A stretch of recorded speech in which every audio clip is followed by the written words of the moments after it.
Hi, ಇವಳು ನಮ್ಮ English ಶಿಬಿರದ ಏನಂತಾರೆ ಒಬ್ಳು ಮಕ್ಕಳು ಶಿಬಿರಾರ್ಥಿ. ಹಾಂ, ಇವಳ ಹೆಸರು ಭವಿಷ್ಯ ಅಂತ. ಯಾವ ಊರು ನಿಮ್ಮದು? 20. ಎಷ್ಟನೇ ಕ್ಲಾಸು? ಇನ್ನು 5th. ಯಾವ ಸ್ಕೂಲಲ್ಲಿ ಓದ್ತಾ ಇರೋದು? ಬಗಲ್ತಕಟ್ಟೆ. ಹೌದಾ? ನೀನು ಪರಿಚಯ ಮಾಡ್ಕೊ. ಅಪ್ಪ ಅಮ್ಮ ಎಲ್ಲ ಏನು ಮಾಡ್ತಾರೆ? ಅಪ್ಪ ಫಾರ್ಮರ್, ಅಮ್ಮ ಲೇಬರರ್. ಅಮ್ಮಮ್ಮ ಮನೆಯಲ್ಲಿ ಇರ್ತಾರೆ. ಎಷ್ಟು ಜನ ಮಕ್ಕಳು?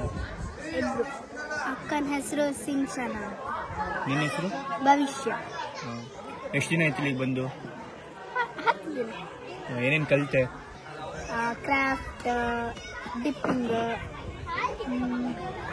ಆಮೇಲೆ ಮುಖವಾಡ ಮಾಡೋದು, ಆಮೇಲೆ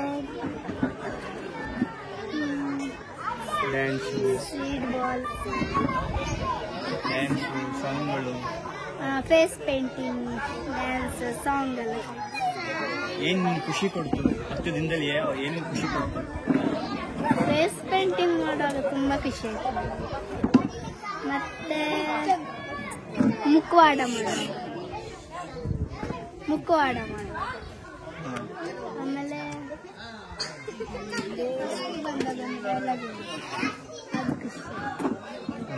ಮತ್ತೆ ಇವತ್ತು ನಾಟಕ ಮಾಡುವಾಗ ಖುಷಿ ಆಗ್ತದೆ.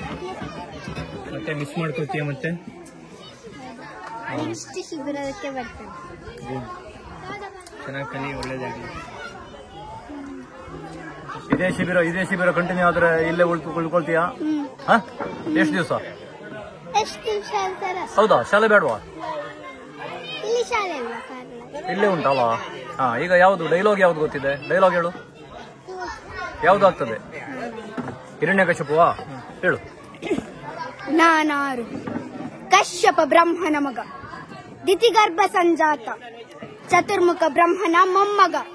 ವಿಧಾತನಿಂದಲೇ ವಿಧಿ ಬರಹವನ್ನು ಬದಲಾಯಿಸಿ ಮರಣವನ್ನೇ ಮೆಟ್ಟಿ ನಿಂತ ಮಹಾಶೂರ. ಆದಿತ್ಯ ಮಕ್ಕಳ ಅಟ್ಟಹಾಸವನ್ನು ಸುಟ್ಟು ಆದಿತ್ಯನ ಅಟ್ಟಹಾಸವನ್ನು ಮಟ್ಟ ಹಾಕಿದ ಸಾಹಸಿ. ಅತಳ ವಿತಳ ಸುತಳ ರಸಾತಳ ತಳಾತಳ ಮಹಾತಳ ಪಾತಾಳಗಳನ್ನೇ ಪಾದದಡಿಯಲ್ಲಿ ತುಳಿದಿಟ್ಟ ಪರಾಕ್ರಮಶಾಲಿ. ಅಡಿ ಇಟ್ಟರೆ ಬಿರಿಯುವುದು ಭೂಮಿ, ತಲೆ ಎತ್ತಲು ಬೆಚ್ಚುವುದು ಬಾನು, ಕೈ ಎತ್ತಲು ನಡುಗುವುದು ಸೃಷ್ಟಿ. ಚತುರ್ಮುಖನ ಸೃಷ್ಟಿಯೇ ನನ್ನ ಆಜ್ಞೆಯನ್ನು ಪಾಲಿಸುತ್ತಿರುವಾಗ ಯಕಶ್ಚಿತ್ ನನ್ನ ಮಗ, ನಾ ಜನ್ಮ ಕೊಟ್ಟ ಮಗ, ನನ್ನ ವಂಶವನ್ನೇ ಬೆಳಗಬೇಕಾದ ಕುಮಾರ.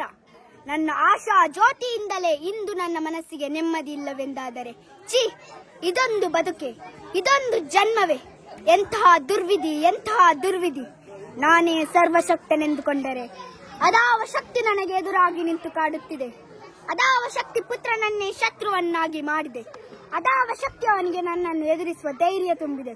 ಅದಾವ ಶಕ್ತಿ ಅವನಿಗೆ ಸಾವು ಬರದಂತೆ ತಡೆದಿದೆ. ಅದಾವ ಶಕ್ತಿ ನನ್ನ ಮುಖಭಂಗ ಮಾಡಿ ತಲೆ ತಗ್ಗಿಸುವಂತೆ ಮಾಡಿದೆ. ಅವನೇ, ಆ ದುಷ್ಟನೇ, ಆ ನನ್ನ ಕುಲವೈರಿಯಾಗಿರುವ ಹರಿಯೇ ಇದಕ್ಕೆ ಕಾರಣ. ಎಲವೋ ಹರಿ, ಕಪಟಿ, ವಂಚಕಿ, ನನ್ನ ಮಗನ ಹೃದಯಾಂತರವನ್ನು ಹೊಕ್ಕು ಅವನ ತಲೆ ಕೆಡಿಸಿ ಮನ ಬಂದಂತೆ ಆಡಿಸುತ್ತಿರುವೆಯಾ?